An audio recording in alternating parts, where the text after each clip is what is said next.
Hello summoners, welcome back to the channel, and in this video we are going to be talking about top 10 cosmic characters.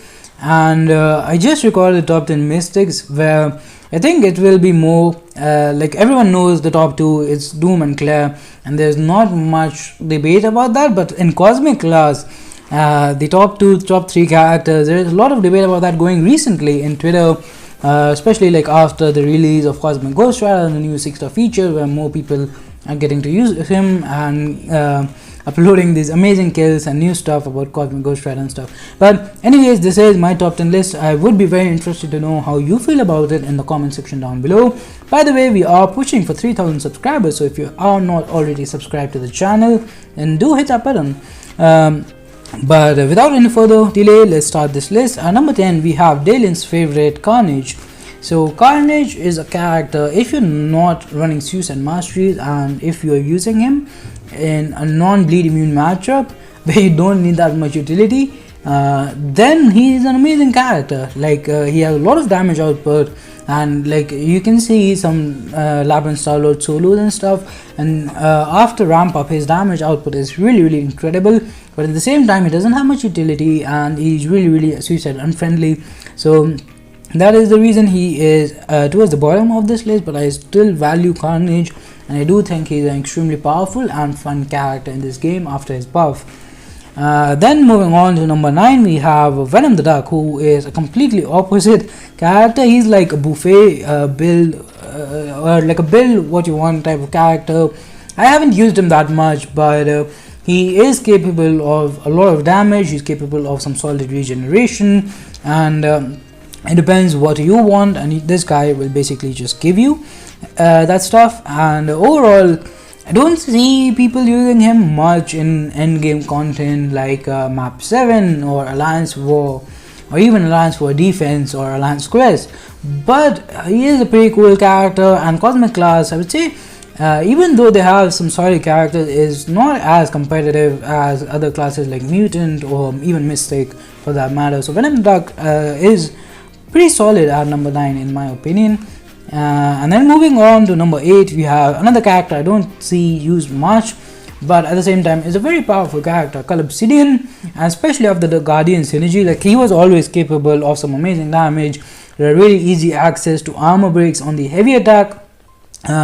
He just didn't like, his block proficiency was the biggest problem, and with Guardian that could be resolved to some extent. I have a 6-star one I recently got, and I haven't played around with him too much, but at the same time I do think that Obsidian, again, even though people are not really using him in map 7, Alliance War Defense, Act 7, Act 6, but he is a solid character who for a newer player could be very powerful and can get you through a lot of stuff.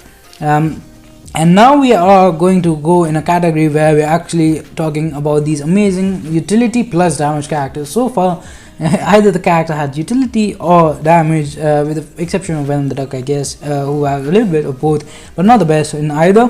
But at number 7, we have Vision Arcus. Where is he?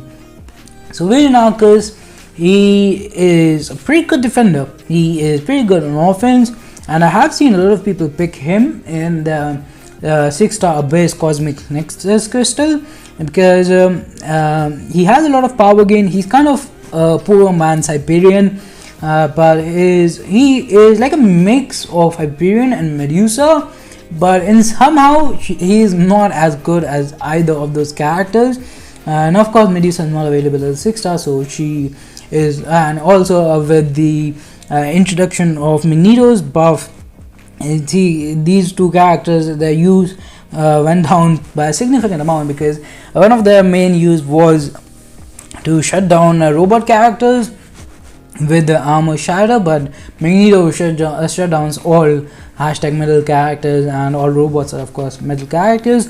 But anyways, coming back to him, he has a lot of a very respectable amount of damage. He has the utility of power gain and armor breaks and armor shatter, shutting down robots, and overall very solid and balanced character.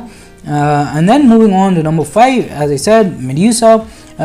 She is not available as a 6-star. I really wish she was, but I have been using her a lot for buffed up every single month, and with the Black Bolt synergy, of course, she can gain 6 Furies. But even otherwise, like, she can gain 3.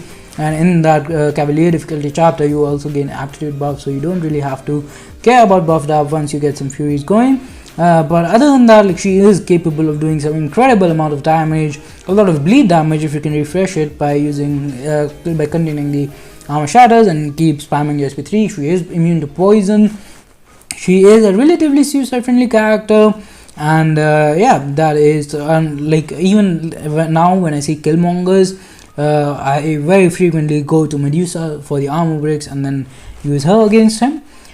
So she is definitely still pretty powerful in 2021, although not being a 6-star character is I'd say main reason why we are not seeing him, why we are not seeing her that much in Alliance for our other end game scenarios. Because, like, if you have a rank 3 character who's a little bit below in this list, let's say Arcus, then I'd say a rank 3-6-star Arcus is more powerful than a rank 5-5-star Medusa. But anyways, moving on to number 4 is another character who's not available as a 6-star, which is the reason he's a little bit, like, I would have placed him. I do think, like, if we're talking about rank 5 stars and all 10 of these are rank 5 stars, then Hyperion might even be number 1.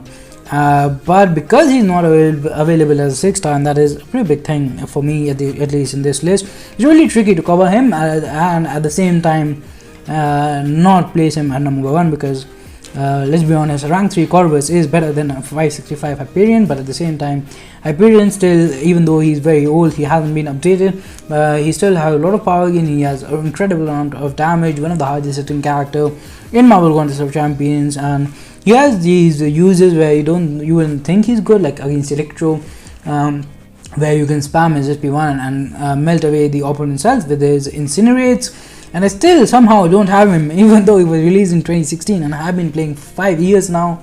But he has just been avoiding me in my crystals. But anyway, moving on to number 3, we have Captain Marvel movie. A really powerful character, especially if you have Nick Fury synergy. She has this persistent charge mechanic. After 25, you go to binary. You can also activate it manually, and you are indestructible. Many uses for her. Indestructible, like against nodes which inflict shock on you or debuff like that, or she is a very common option for running path 9 against Hazard Shift, because you can really easily gain your charges and then become indestructible, so you won't be taking any damage to the poison or the incinerate. And she is poison immune, by the way. So, and she is also capable of doing some amazing damage, some armor breaks, and you can just she has persistent charges, so you can carry on with those charges in the next fight. You also gain some power depending on how much charges you have. So that is why she is at number 3. Again, I do think as a 565, Hyperion is still better, but because these three, the top 3 are available as 6-star, that is why. But anyways, number 2, Cosmic Ghost Rider. I think most people will agree, at least at this time, that Corvus Glaive is the best cosmic character and Cosmic Ghost Rider is the second best. But this guy, again, I don't have him, don't exactly know how he works, but he is capable of some beyond insane damage. And unlike Corvus, you aren't restricted by a limited number of glaive charges or something. And his damage output, he has a lot of armor breaks, and you can gain some power. He has this rotation, and by the way, if you haven't check out Slayer of Gods, he has a lot of guides on him. Also, you can check out Vega. He uploaded some really good videos on Cosmic Ghost Rider, and in general, like, there is a lot of good Cosmic Ghost Rider gameplay on YouTube, and I'm not really the best person to talk about him because I don't really know much about him, but just his raw damage output is really, really amazing. I do think that Corvus Glaive, like, I have placed him over him because utility wise Corvus Glaive has more, and Corvus, like, Awakened Corvus is just such an MVP. Everyone would tell you that Corvus Glaive doesn't really need to be awakened, and that is true. But at the same time, in map 7, first of all, Corvus Glaive is hands down the best character for Alliance Quest in any map. because you can easily gain charges even if you're not running Suicide Masteries. I have used Corvus Clay for map 7 when I'm not running Suicide Masteries, and he still is better than most characters. Even when there are nodes like which node is that? Basically, you don't want to do too many critical attacks back to back. Critical failure, something like that. Cascade failure, I think. So even with that global node, Corvus is still the most commonly used character in Alliance Quest, in map 7 at least, and even in Alliance War, even when there was stuff like Flow, which was supposed to be bad for characters who crit a lot, and I guess Kabam thought that it would restrict people from using characters like Ghost and Corvus, but I do think a rank 3 6-star Corvus is the third best character in the game, behind Quake and Ghost. Rank 5 5-star Corvus, you will run out of glaive charges, but some people just give up at that point. That is not true. Like you can wait for them to come back, and if you don't have a Aegon, he is the character that you want to take in Abyss, mostly for the Abyss Collector, but he also has some uses against Abyss Killmonger and Massacre. So there are fights where he is really good. Even in, again, there's just, it feels like there is content which is designed so that people won't use Corvus against him, but somehow he still manages to be a really good character for all of that. Plus anything that has a timer allows him to do the like when you are, let's say, running out of charges, you can just pause the screen and time out, and because if you have him awakened, he won't die from the timeout. He will be at 1%. You can start the next fight again, do the same thing. When you're running out of charges, pause the game and keep doing that. So Corvus timer method very frequently used in Alliance Quest, and I have seen people even use that in Alliance War. If let's say they're just boss rushing, they don't really care about losing attack bonuses, they just want to get the boss down, and I have seen people do that in Alliance War as well. So that is the reason Corvus Glaive is number 1. Plus he's just a great combination of a character who is amazing on offense plus has solid prestige. So I think he is one of the best characters to get as a 6-star and to rank 3. But that is my list on top 10 cosmic champions. Do let me know if you agree with these placements and how would you have changed things differently. But some special shout outs. I do believe that a character like Thor still has a lot of value. He is not really very common, but if you have him awakened at a high signature level, he is a character who can reach a lot of damage. Wait a second. I think after Arcus I went to Medusa and I missed Venom, who is at number 6 in this list. Yeah, so Carnage, Venom Duck, Obsidian, Arcus, Venom, Medusa, Hyperion, CMM, CGR, Corvus. That is my list. So I missed Venom.